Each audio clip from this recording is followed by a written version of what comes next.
having spent time with Mike Tomlin and reporting him, I know he does not want to throw Kenny Pickett, their first-round pick, their future, the guy that they love, in with this rebuild offensive line that has a new center and a new right guard. And, as you know very well, offensive line play, it takes a time for that to come together. So you can bring the attack now, because I think that if they're going to go away from Trubisky, go to Mason Rudolph for a while. Just throw him out there as this line. I know Mason Rudolph is not the answer. Mason Rudolph has had opportunities. He proved he's not the answer. I just think that you don't want to throw Kenny Pickett out there right now. Does it make sense?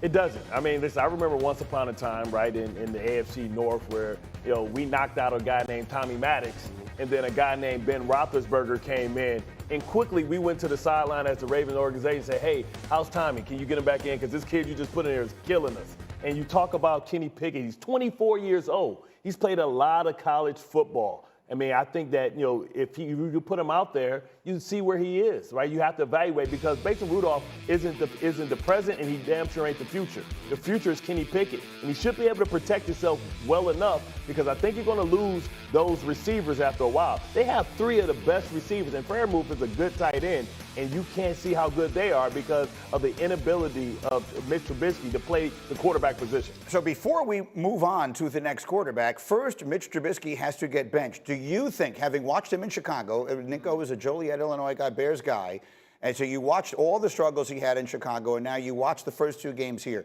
Do you think he has played his way out of that job this quickly? Not yet. You got to give him another game to see how he performs. But you look at what he's done so far. He's 49%. He's 18 for 37 on throws beyond 5 yards. That is not good. That is bad. So if you are a receiver in that building, you're getting a little frustrated. I'm open. Let's get the ball down the field. Let's push the ball deeper. And when you look at the game plan here, it almost looks like they're trying to be very cautious, run the football, keep the down and distances manageable. And with that being said, that's not winning. That's not a winning formula when you look around the league. A lot of these quarterbacks that are good, they're pushing the ball down the field deep. And if you're a receiver, you don't want to lose your receiving core. You don't want to lose the confidence. At this point, if they were to lose this game, what else do you have to lose? Go with the young kid. See what he's got. He might have a chip on his shoulder. Yeah, I'm going to spin it. I'm going to throw it down the field. So I think that's an interesting point there, because it looks like they're setting this up to say we have an excellent defense. We're going to play defense, and we're not going to make mistakes on the offensive side of the ball. But Bart just set it up. They've got the weapons that they don't have to play. It doesn't seem like they should have to play that way. What's it like in those offensive meeting rooms when that's the way the games are being called and that's the way the games are playing out? Well, I mean, we always say the big eye in the sky don't lie. So when you watch the film and you're seeing guys like, they're not going to say anything to certain people, but they're like, damn, y'all see me open right there? You see that? Everybody sees what's going on, so... But I still don't think that it's time to pull the plug yet. No. We talk about, inserting Kenny Pickett. I always said, when you go to the rookie, you can't turn back. Mm-hmm. And what if he gets in a situation where his confidence is shattered because he's playing behind a bad offensive line in Pittsburgh? If you pull him, you risk losing a rookie quarterback. So maybe Jason was making a point there that you would like. One way or another, they play on a Thursday night tonight. So they have like that little mini bye here. So if you're going to make a quarterback change, we usually look at the bye week to do it because you get 2 weeks. Yeah. This is that mini bye, and then they play the Jets, who, as much as I may love them, are not. It's not like they're playing the defending Super Bowl champs. This would seem, if tonight goes really badly, like a logical time to consider a change. But listen, Greeny, I want to go back, because if this game is a defensive struggle, right, and it's a winnable game and no offense can really move the ball, you have to try and generate a spark, because when you look within the division, you're only one game out of first place. Right. So this is realistic. You talk about Mike Tomlin never having a losing season. You might have to insert the rookie in the third or fourth quarter to see if he can get one drive. So tonight, you're talking about, you think we could see a change tonight if it's not going well? If he's struggling and if it's not Mitch's day and he has 3 or 4 interceptions, but you're still in the game, much like in week 1, on the other side, Joe Burrow with 5 turnovers and all the sacks, still in the game, you got to try and you owe that to your team to try and win a winnable game against a divisional foe that you hate. And who are frustrated. Go to the Super Bowl, you get the attention of defensive coordinators. They have figured out the Da Vinci Code of how to stop Macaulay Culkin. He's home alone, Greeny. He does look a little like him. Anyway, here's the good news. We actually asked Joe Burrow the same question, panic or patience? Here's what he said. Everyone is frustrated, but like I said, we're not panicking. 2 games in, we got 15 games left. So I'll just take a deep breath and relax. We're going to be fine. We're not worried about it. Okay, that's the right thing for him to say in front of everybody up there. He knows how to play that game. Then we get on the field and there have been troubles. Diana, what are you hearing?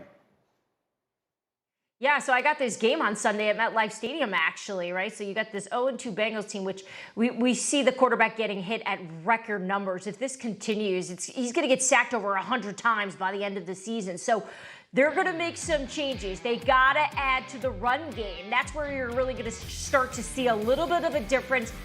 Look, you don't have to be an expert to know that Joe Burrow's got to get the ball out a little bit faster. But it's going to be interesting to see if they're going to use tight ends and running backs in the protection here to give some relief there, because guys, we know they've got 4 different offensive linemen that are starting this year, and they're still trying to figure it out, and we're just watching it with our own eyes. And they're going up against this Jets defense that they are going to want to eat on Sunday against them, and I can tell you they've got a game plan in place ready to take advantage of it. All right, we will see how they do. But Bart, you and I are about to do something. We're going to go a little bit next level here, because it is all well and good for everyone to watch these games and say, oh, Joe Burrow's getting sacked a lot. Obviously, the offensive line is playing badly. Well, hold everything. There's actually more to the story. If you look at the win rate of the blocking, if you look at how the offensive line are actually performing, it's basically average. It's exactly the same as Patrick Mahomes' offensive line is performing. Mahomes has been sacked once.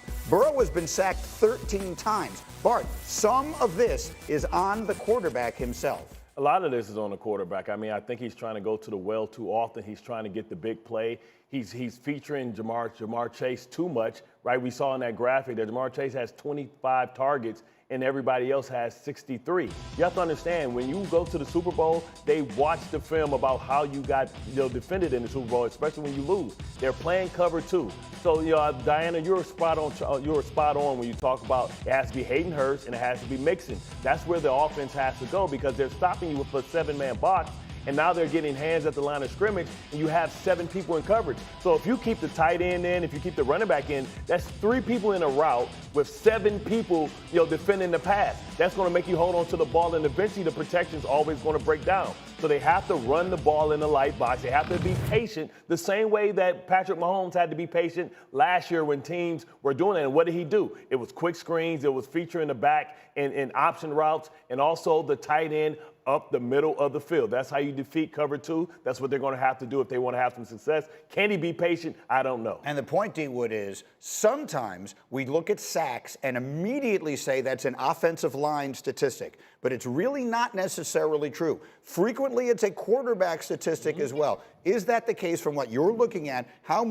What are you seeing in that struggle in Cincinnati? Yeah, I mean, listen, I'm not going to let the offensive line off the hook because there's been some issues there, but Bart is absolutely right. It is on the quarterback. It's not, protection is more than just offensive line. It's receivers getting open, it's the quarterback getting the ball out of his hand. And Joe Burrow is holding on to the ball too much, and that's creating these sacks, these pressures.